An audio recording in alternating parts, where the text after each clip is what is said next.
తర్వాత పద్మశాలి సంఘాల ప్రతినిధులు ఉన్నారు.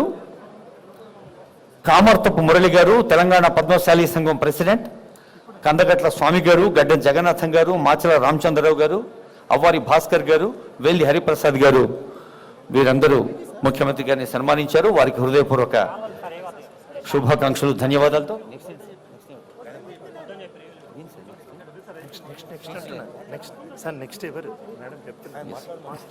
ఇప్పుడు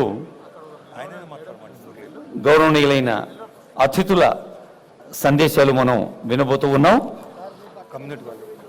ముఖ్యంగా నేతన్నల వికాసం కోసం కృషి చేస్తున్న, వాలంటీరింగ్ చేస్తున్న కొందరు పెద్దలు ముందుగా సాధ్యమైనంత సంక్షిప్తంగా వారి గుండె చప్పుడు పంచుకుంటారు.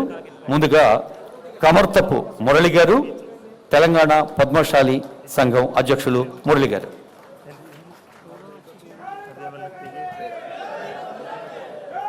గౌరవనీయులు, గౌరవ ముఖ్యమంత్రి వర్యులు రేవంత్ రెడ్డి గారికి, గౌరవ మంత్రివర్యులు తుమ్మల నాగేశ్వరరావు గారికి, గౌరవ జిహెచ్ఎంసీ మేయర్ గారికి, వరంగల్ మేయర్ గారికి, అనిల్ గారికి, కార్పొరేషన్ చైర్మన్, ఈ అసెంబ్లీ ఎమ్మెల్యే గారికి, వేదిక మీద ఉన్న పద్మశాలి పెద్దలందరికీ కూడా, అదేవిధంగా పద్మశ్రీ అవార్డు గ్రహీత అందరికీ కూడా పేరు పేరు నమస్కారములు. ముఖ్యంగా గత 10 సంవత్సరాల కళ ఐఐహెచ్టి కాలేజీ, ఈ కళాశాలని ఈరోజు గౌరవ ముఖ్యమంత్రి గారు మరి భారతదేశంలోనే మరి 6 కాలేజీలే ఉన్నాయి గవర్నమెంట్ సెక్టార్లో. అది కాకుండా మిగతా స్టేట్ గవర్నమెంట్ సెక్టార్లో ఒక 7 కాలేజీలు, మొత్తం 13 కాలేజీలు ఉన్నాయి. ఈరోజు భారతదేశంలో మన కాలేజీ రావడం అంటే మన చేనేత వర్గాలకు సంబంధించిన పిల్లలందరికీ అదృష్టం ఇది.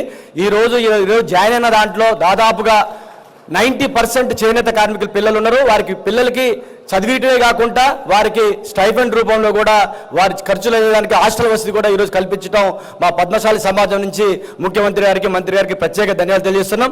అదేవిధంగా థ్రిఫ్ట్ ఫండ్ అనేది మరి గత ప్రభుత్వం మన తోటి బకాయిలన్నీ పెట్టి వెళ్ళిపోయింది. గత ప్రభుత్వంలో కూడా ఇవ్వలేదు.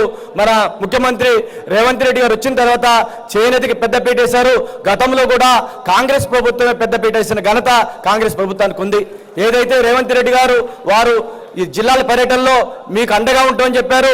జోడో యాత్రలో రాహుల్ గాంధీ గారు వచ్చినప్పుడు కూడా మనకు అండగా ఉంటామని చెప్పారు. దానికి అనుగుణంగానే ప్రభుత్వం వచ్చిన 8 నెలల్లో మీకు మన ఏదైతే గతంలో బకాయిలు ఉన్నాయో 250 కోట్లు పవర్లూమ్ వారికి, 90 తర్వాత 25 కోట్లు చేనేత వారికి వెంటనే రిలీజ్ చేయడం జరిగింది. ఈ రోజు థ్రిఫ్ట్ ఫండ్ ద్వారా 36,133 మంది చేనేత కార్మికులకి ఈ 90 కోట్లని రిలీజ్ చేసిన ఘనత కూడా ముఖ్యమంత్రి గారికి దక్కుతుంది.